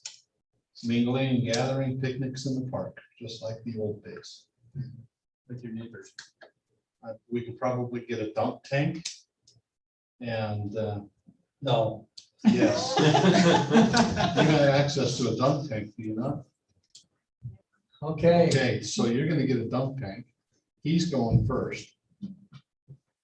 And that's, So you're I no. think it's too much to try to do between now and then. There's just too much to do it right. Are you praying back there? Councilman Severing, where are you? If we can get permission from UDOT, I would be all about it. Who's gonna lead the planning? Either way. Good question. I didn't ask you. Well, who's gonna lead it? Yeah, who's gonna lead all the planning? I mean, it's one thing to say, yeah, let's do it. But somebody else is gonna be doing the work to make it happen. And that's my concern right now, is that I think that ask is unreasonable. Where we are, because usually by now we're months into planning. We have vendor lists, we're at ground zero, we're at less than zero. And what you're asking is for somebody to do in a month, really. Can I ask if and I appreciate Tiffany's input on this, are we really at ground zero? Because, 2 weeks ago, 3 weeks ago, we were on, then we're off, then we're on, then we're off, and then we're on. I think we're off and on again in between. But wasn't some planning taking place because we were on at one point in time, right? We've started planning 3 or 4 different versions of Cherry Days, so we're a few steps in lots of. But nowhere near we, to your point, nowhere near we would normally be, and that was Correct. my point is that the parade won't be the parade that they're expecting because to the point, some people may not show up. The reason, here's the problem as I see it, it's two or threefold. One, it puts a huge burden. And, you know, we know we're not gonna get the kind of parade that we would, that is perceived out there. But the very reason we said we weren't gonna have a parade has vanished. Beyond our control. Right. It vanished. And it could reappear, just like that. Well, I don't, are we really at ground zero, or are we below ground zero, or where are we, Tiffany? We're not at zero, but after last Tuesday, we did spend a lot of time gathering all of the lists of participants for the festival, for the parade. We sent out emails. We made sure to clarify what was going on for the year. That's where we're at. We have effectively canceled the parade, the festival, and made plans for what we discussed last week. So we're somewhere above ground zero. Not much. I don't think we could get charity days at the park plan. Still do it. Can affect. So you're a yes. Yes. Okay, Councilman Barker, we're back to you. I'm gonna go back to like what I said last week. If we were gonna do a parade, let's get volunteers. I say we give them a week to get volunteers, and then next Tuesday we meet, we have a list of volunteers ready to plan a parade, let's do a parade. If we don't have a group of volunteers to do it, don't do it. I don't want to put this on our staff that's, say, plan it in a month and a half. And don't get me wrong, but sometimes volunteers who don't actually add burden. Well, it's true. But That's what That's everyone, all the emails we got saying we all volunteer to help. If they want a parade, so is that a yes or no? no for our staff, yes, if we can get volunteers to help. But I don't know if we'll get the volunteers. I think we're gonna have to have some Well, assistance right. from the staff. But I You'll don't know, need some. but in the same way, I don't think we have a burden of the staff. It's still. What if we just had John go down and Hulu? Yes, Would that be- yes, Would that be The adequate? people Parade? that have to organize yeah. and direct the volunteers are our staff. So then, no. The volunteers cannot take this over all on their own. They don't have the experience, they don't. Now, let me ask this question though. If the volunteers really think they can do it, all we offer up is to get the permit and provide police safety. If there's a parade, it's their parade, right? I don't know how many times we've extolled the North. I'm a citizens. believer to, for people to put their money where their mouth is. Give them enough rope to That's, themselves. that's my point. I agree, and I remember all the nights at the North Arlington at the Pleasant View Peach Orchard. And you have the same handful of volunteers that show up and do it over and over and over and over and over. And you have lots of lists of volunteers that say they're gonna come, but it doesn't materialize. Volunteerism is wonderful. The reality is, it is an adjunct to a central core team, in my opinion. And I agree. And I don't think we should be burdening our staff to be the central team. for a But, parade. I think we're underutilizing volunteerism. I'm not saying for the parade, but I think we have a lot of citizens that would volunteer in the Oh, I proper agree. direction and that we haven't utilized. But anyway, so No. Unless we get the, well, there's no unless. I like what you said, we'll get the permit. If they want to hold a parade, hold a parade. If they come to us and say, we've got a group, we'll help them get the permit, but they're all on we their own. will provide the police. Weaver High does a parade every year for homecoming. They can be done. But no So for us. I've got a 1.5 yes at this point. in time. No, mine's still a no. He's a We'll do no. a permit.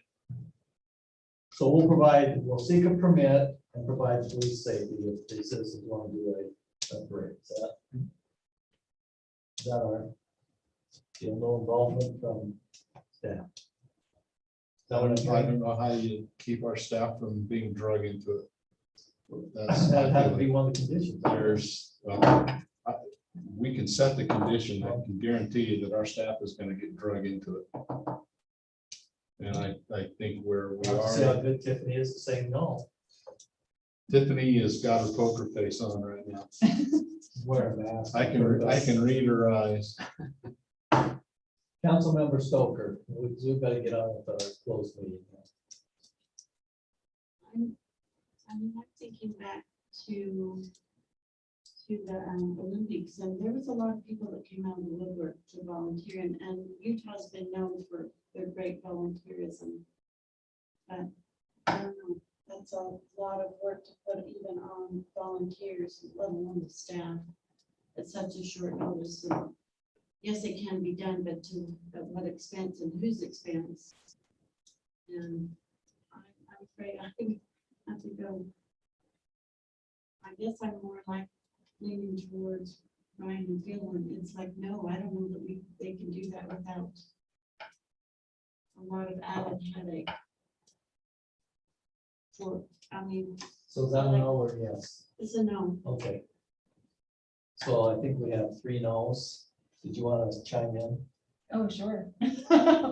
Sure, you have no longer than 3 minutes. That is just fine. I'm ready to get on. Yeah, I've just seen a small portion of the process of how it takes to get that organized. You got to register participants. You got to figure out how many participants you have to go. You've got to figure out where they're going to go. You've got to figure out how long it's going to take. You've got to get it advertised so people even know there is a parade happening. And I just think volunteers are going to try and do that. What mechanism do they even have?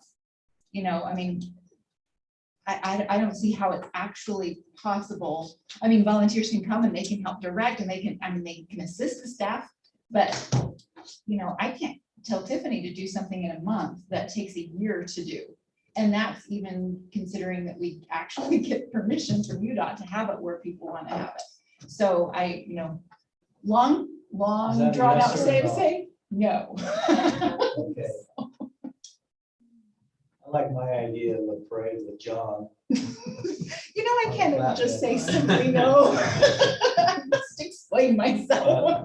I guess, and I see all the ramifications here.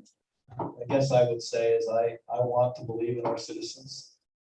You know, they said they could do it. And to me, all we're doing is enabling those who said that, you know, criticize us for not having a parade, said they could do it. Because sometimes you learn how hard it is to put on an event when you do it yourself. So decisions made, but my position is that if the citizens want to put something together, our contribution would be permit and parade, and they'd have to fully understand that it's them. But vote has been taken, and so we'll go with that. Okay. I'm looking, any other comments or from staff before we adjourn this meeting? I'd be looking for a motion to enter into a closed meeting. Do we have a motion? We have a motion by Councilman Swanson. Do we have a second? Second. A second by Councilmember Extra. Are there any further discussions? All in favor of entering into a closed meeting, say aye. Aye. Okay, we'll excuse the public. And I think, Tiffany, we'd like to